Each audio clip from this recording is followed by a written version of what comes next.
Hey y'all, this is Mrs. O'Connor Vince with another You.DJ tutorial. So I can select all these different effects here, and I'm going to show you quickly kind of how we go about doing that. Here is stereo.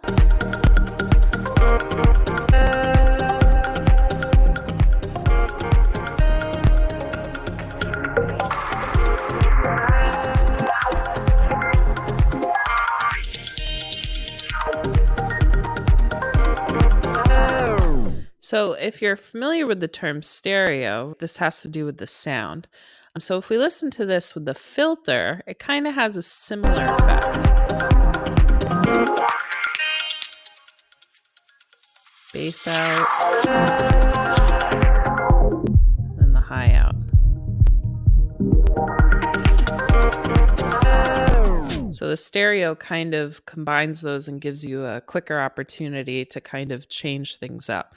Again, kind of another opportunity for you to choose how you want to do it, what's most convenient for you.